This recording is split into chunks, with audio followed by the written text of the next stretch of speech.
comentando a lição de segunda-feira, 12 de janeiro de 2026. Morrer é lucro.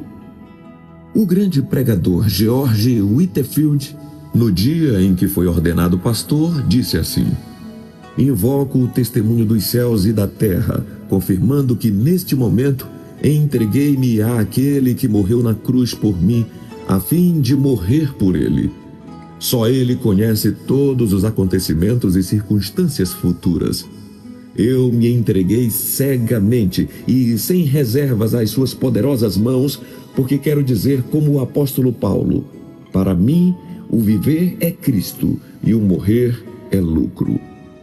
Essa expressão, o viver é Cristo e o morrer é lucro, expressou a satisfação do apóstolo em ser o instrumento divino para a salvação de muitos e demonstra sua consciência sobre o grande conflito no qual estamos envolvidos e que pede de todos nós uma consagração para que o sacrifício de Jesus seja a nossa vitória nessa guerra espiritual. Qual é a base da guerra que enfrentamos e quais são as nossas armas?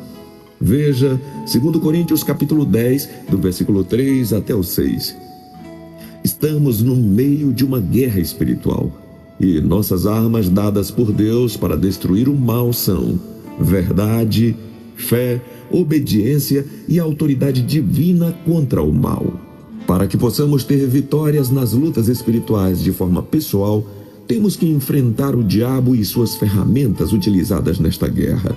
O inimigo sempre irá utilizar como armas a crítica, a traição, a intolerância das pessoas, o medo, a solidão, enquanto o cristão tem que usar como arma os frutos do Espírito Santo, tais como o amor, a misericórdia, a paz, a mansidão, a paciência, a bondade e o domínio próprio.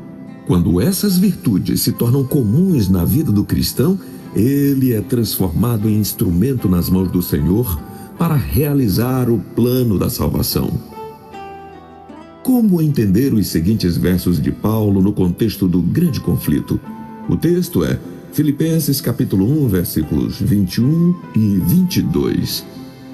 Paulo assumiu que a vida só tem sentido quando servimos a Jesus, e se o cristão morrer no exercício do Evangelho, estará em paz, aguardando Jesus voltar. Quando o apóstolo Paulo disse que para ele o viver é Cristo e o morrer era ganho, ele quis dizer com isto que, para ele, viver é viver para Cristo e o morrer era ganho.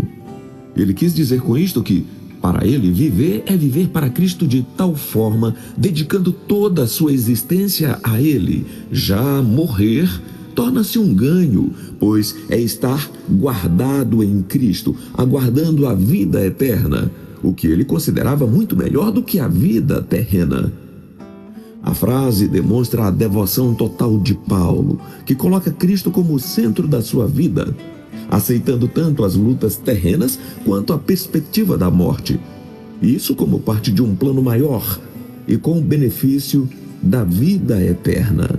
Ele assumiu que a vitória conquistada por Jesus na cruz era também sua vitória no grande conflito e, por isso, ele não se importava com o que lhe pudesse acontecer aqui na terra. O pastor Eric estava em Portugal quando a Segunda Guerra explodiu no mundo. Ele resolveu enviar sua família de volta ao Brasil e continuou lá pregando e cuidando das igrejas. Uma semana depois, ele estava no púlpito, quando alguém lhe entregou um papel onde estava escrito que o navio em que estavam sua esposa e seus 2 filhos havia sido bombardeado e todos morreram. Ele levantou-se para pregar e disse para a igreja: recebi um recado de que minha família chegou ao porto seguro, porque para nós o viver é Cristo e o morrer é lucro. Era um servo de Deus.